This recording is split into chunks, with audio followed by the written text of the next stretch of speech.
right, welcome back to it as we plow into another brand new hour of the Steve Gruber Show. Glad to have you along for the conversation, my friends. Look, this is a no apology zone and no panic zone. This is the foxhole of freedom where free speech reigns supreme. Three big things you need to know this hour. Number one, the Mundy mega site in Genesee County busted for messing with wetlands. Number two, a nonprofit targeting Henry Ford for trans surgeries on children. You heard that, but the conversation continues. Henry Ford says it doesn't happen. And number three, I was right. Again. Yeah, it's okay. I've got some good people working in the shadows here, and we tend to ferret things out. But I said this when Signalgate broke. I said, wouldn't it be an easy way to set a trap? If you're looking for a leak, if you had somebody inside your department, inside your company, inside anywhere, and you wanted to ferret them out, bait them. And bait them they did. Signalgate. One of Pete Hegseth's top advisors, Dan Caldwell, placed on administrative leave by the Department of Defense. Yep. By the way, Caldwell has been among those arguing America should dramatically reduce its footprint in Europe and pull all forces out of Iraq and Syria. He was escorted out of the Pentagon Tuesday, placed on administrative leave, according to a Defense Department official. Reuters first reporting Caldwell had been placed on leave for an unauthorized disclosure of information amid an investigation into Pentagon leaks. Reuters reporting is apparently accurate, but they won't they won't get into it, but they'll just say it's accurate. He worked at the restraint-minded think tank Defense Priorities and Concerned Veterans for America. By the way, that was a group led by Pete Hegseth at one time. He's argued that the United States should dramatically reduce its footprint in Europe, pull forces out of Iraq and Syria. And last month, the Defense Department announced a probe into recent unauthorized disclosures of national security information and said it planned to use polygraphs to determine the source of the leaks. And they helped find and pull this off. Information identifying a party responsible for an unauthorized disclosure could be referred to for criminal prosecution. And Caldwell's closeness to the defense secretary underscored by that signal chat on Houthi strikes, where Hegseth named him the Pentagon point of contact for the offensive campaign. The chat divulged when National Security Advisor Mike Waltz had Atlantic editor-in-chief Jeffrey Goldberg in the discussion by accident, they claim. I don't think it was any accident, friends. I think it was specifically intentional to ferret out people just like Mr. Caldwell. Well, I guess you can decide that for yourself. Now, can't you? Henry Ford Health, right? Henry Ford Health. It's a nonprofit, one of the largest hospitals in America, pushing irreversible sex change on kids.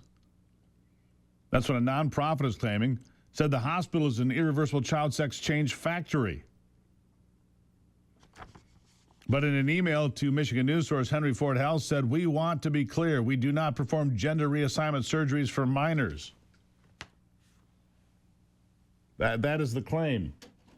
No gender-affirming care, not surgeries on minors. The statement continued, this is an advertising smear campaign by an out-of-state group. And the ludicrous claim that Henry Ford Health prioritizes politics over patients is patently false.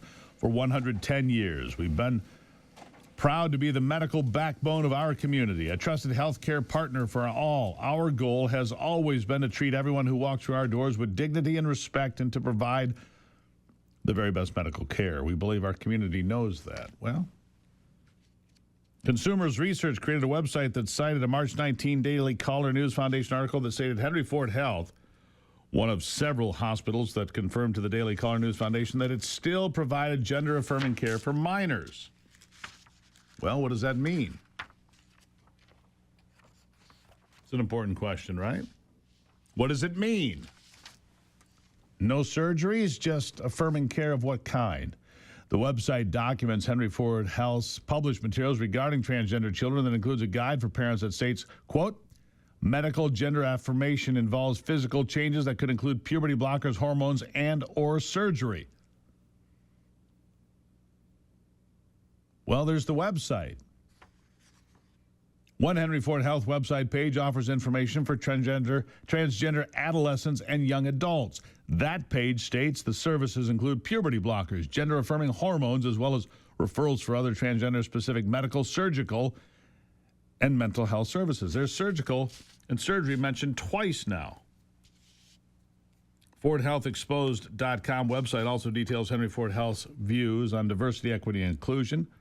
States that Henry Ford has a supplier diversity program which states it must prioritize businesses that are 51% owned by LGBTQ people or minorities. They put politics over patients, says the website. Henry Ford says that is not true. What say you? What say you? What do you think about all that? Something for you to consider, anyhow. Let's see here. Oh, here's, I just can't let this one go today. I can't. This comes from Mother Jones. Mother Jones. They're over there smoking the ganj this morning. I can guarantee you that. They're doing bong rips over at Mother Jones. Because here's what they came up with. They came up with bad news from man's best friends. Dogs are environmental villains. If nothing else, pick up your own dog.